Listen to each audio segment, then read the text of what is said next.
Join ForumIAS Academy, trusted by hundreds of toppers, including IAS Rank 1 Shruti Sharma.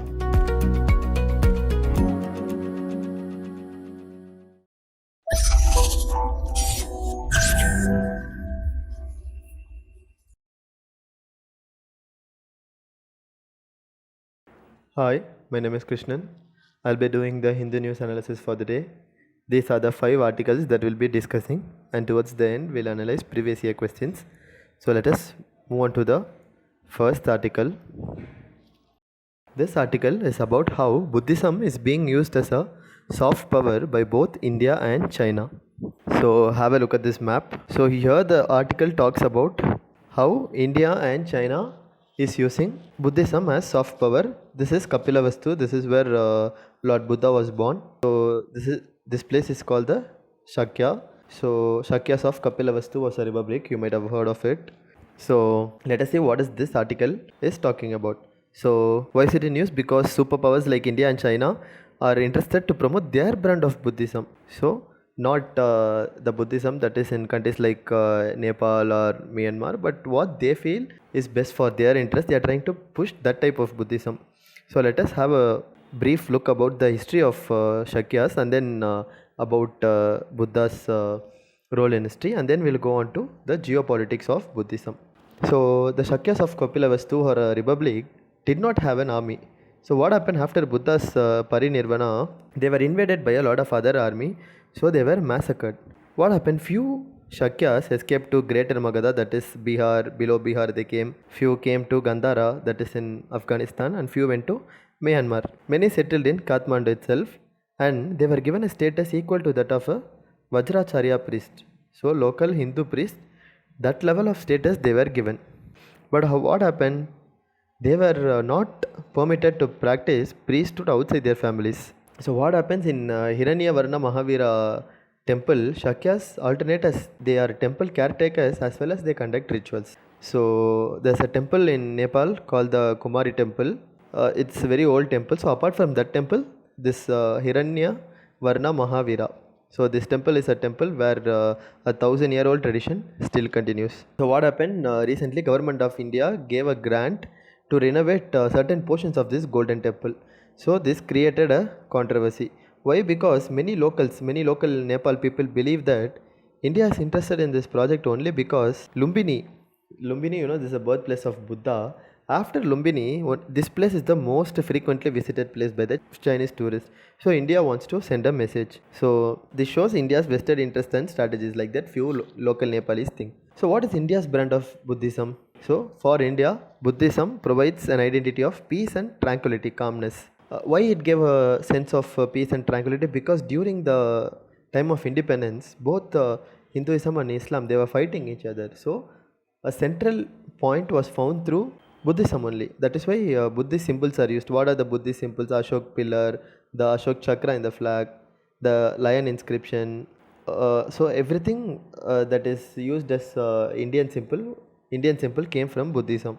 So because of such usage and evidence, India says Buddhism is ours only. So that is one idea of India's Buddhism.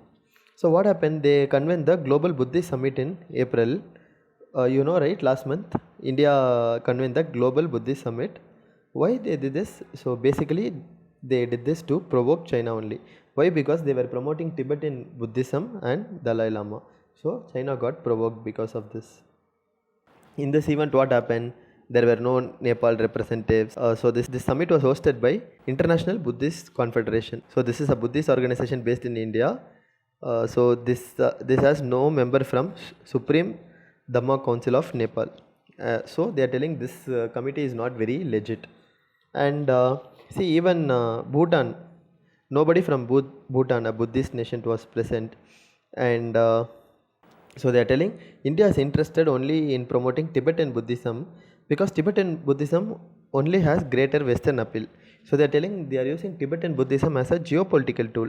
So next, what India is doing? India International Center for Buddhist Culture Heritage is coming up in Lumbini, Nepal, where Lord Buddha was born. The foundation stone was laid last year itself, but since 1 year, nothing has happened. So why India is doing this? What Nepal is feel?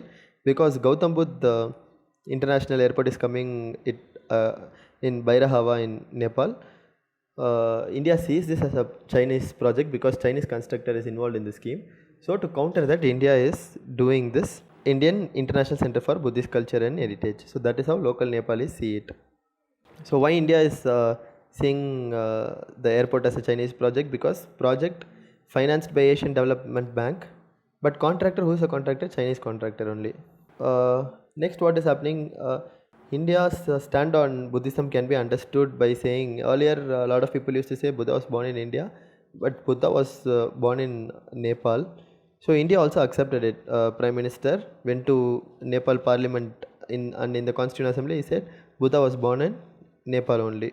But generally, what Nepalis feel is if you claim Buddhism without taking in the traditions of Nepal is Buddhist, then what you are doing only irritating China. If your intention is to irritate China or to promote Buddhism like that, the author is asking Indians. So now let us see what is China's brand of Buddhism. China is home to 245 million Buddhists, 28,000 monasteries are there in China, and 16,000 temples and 240,000 Buddhist monks and nuns are there.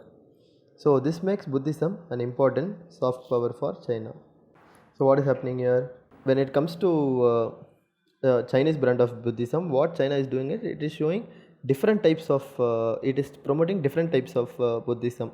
So what type of Buddhism it projects, it depends on whether it is a Buddhist majority country or a Western country or China's Asian competitor. So it takes all those into account and then it promotes its brand of Chinese Buddhism. So as a source of Buddhism, what Chinese people do is they look up to Nepal, but they do not look up to India, because a lot of popular temples in Beijing have connection with Nepal.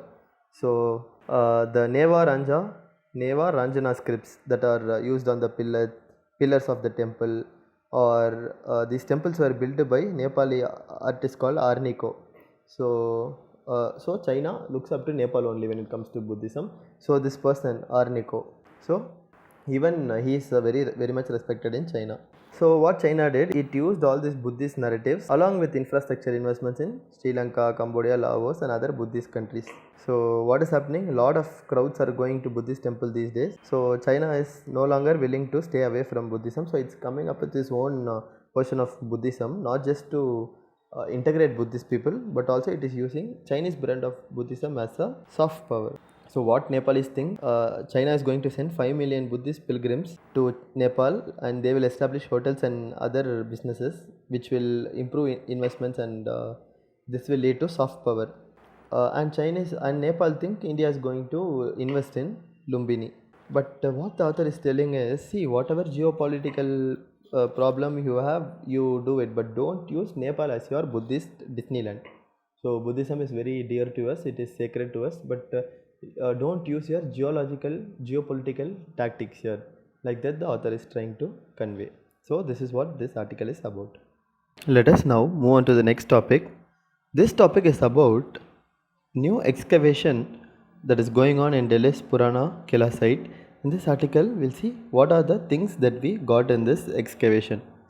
So what is happening? Fresh rounds of excavations are going on at the site of Delhi's Purana Kila or the old fort. And what it has done, it has uncovered evidence of the continuous history of the city since the pre-Mauryan times.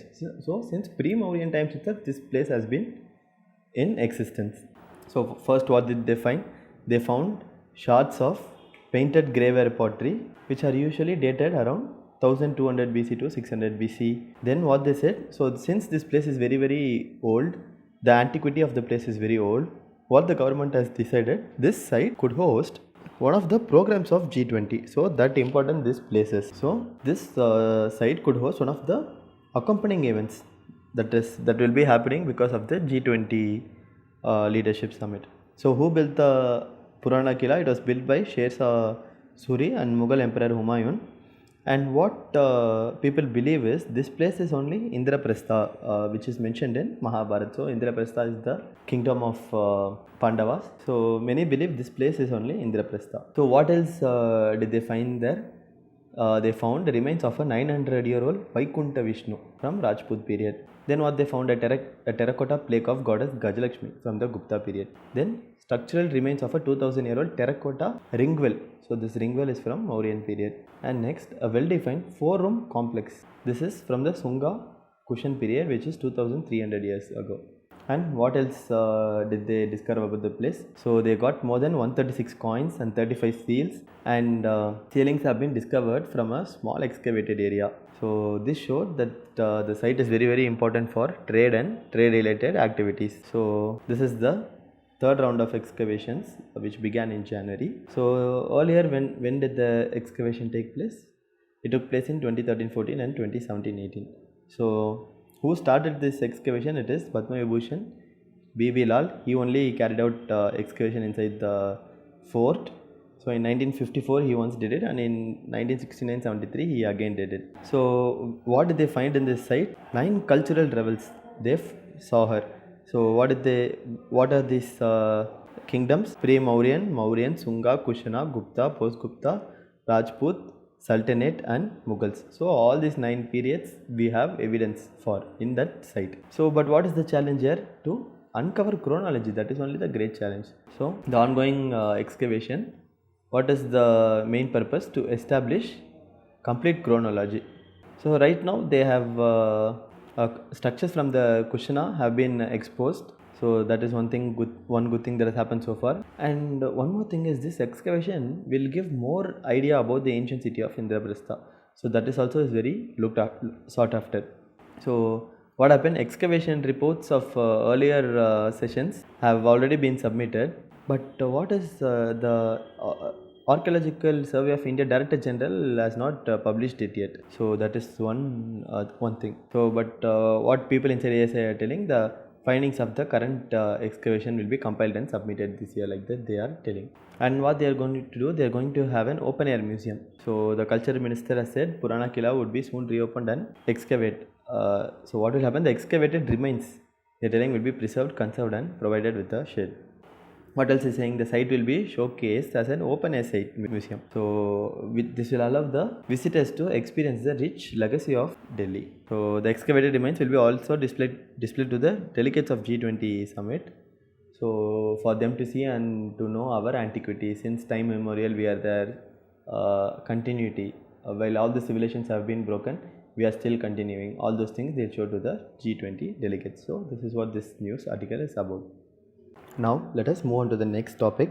This topic is about a group of international scientist team discovering a new exoplanet which has mass that is 13 times that of Jupiter. So let us analyze this article. So this is a Jupiter-sized exoplanet, and what it has the highest density known till date, and its mass is 13 times that of Jupiter. So it is 13 times that of Jupiter. Jupiter itself is too big. How big is Jupiter? That is, if Jupiter were to be a hollow ball, it will have place for 1300 Earths inside it. So Jupiter is that big. So if it has mass that is 13 times that of Jupiter, then just imagine how huge it is supposed to be. So it is that big. Now let us see what an exoplanet is. So what is an exoplanet? Exoplanet is any planet beyond the solar system, and there may or may not be possibilities of life there. So, and who discovered this exoplanet? It was discovered by international scientists from India, Germany, Switzerland and USA. And what is the density? Which is 13 times that of Jupiter. The density is approximately 14 grams per centimeter cube. And they are telling massive giant exoplanets. Generally when you find exoplanets, they are huge, and their mass is greater than 4 times that of Jupiter. So exoplanets are generally very big. So how was this found? How was this exoplanet found? It was found with the help of indigenously built PARAS. So this PARAS is PRL, Advanced Radial Velocity Abu Sky Search Spectrograph. So they found this exoplanet using PARAS. So this is a 1.2 meter telescope which is there at Guru-Shikhar Observatory in Mount Abu. So if they found something, they'll have to name it. Now what have they named it as? They have named it as TOI 4603 or HD 245134. So this is the new name of the planet that was discovered. And what NASA's TESS, that is the Transiting Exoplanet Survey Satellite, what they are telling, initially they declared this TOI 4603 as a possible candidate to host a secondary body of unknown nature. So they are giving so much importance to this exoplanet. So what happened? Using PARAS, what did the scientists do? they discovered it is a planet. How? By measuring the mass of the secondary body. So that is why they call this planet as TOI 4603b or HD 245134b. And next, where it is located? It is located 731 light years away, and it orbits a subgiant F-type star. And what is the name called? It's called TOI 4603. It orbits it around every 7.24 days. So what is very unique about this? They have discovered that this planet falls into transition mass range of massive giant planets and low mass brown dwarfs with masses ranging from 11 to 16 times the mass of Jupiter. So this is what they have found about this planet. So what they are telling is only less than 5 exoplanets that are in this mass range they have ISRO has discovered so far. That is, the team of international scientists have discovered so far. So this 11 to 16 times the mass of Jupiter, like that they have found only 5 exoplanets, less than 5 exoplanets, and this time they have found something new, and this is very exciting. Like that ISRO people are telling. So I hope you understood this article. In this article you should know what exoplanet is and how they are defined. So I hope you understood this article. Now let us move to the next topic. This is about world's worst wildlife disease. So let us analyze what this is. So first, the authors are telling that Asia itself is lagging behind the rest of the world in chytrid research. So what is this chytrid research? It is about a fungus. But what has happened? A new qPCR test detected high levels of chytrid in a range of amphibian species in India. So what they are going to do, the test has to be validated before they can come up with the gold standard. So far no research, but right now qPCR test is giving good results. So why is it in news? For the past 40 years, a devastating fungal disease. What it has been doing? It has been killing a lot of frogs around the world. And what it has done? It has killed close to 90 species. So we all know about COVID-19 pandemic, but there is something called as panzootic. What is panzootic? A pandemic in the animal world.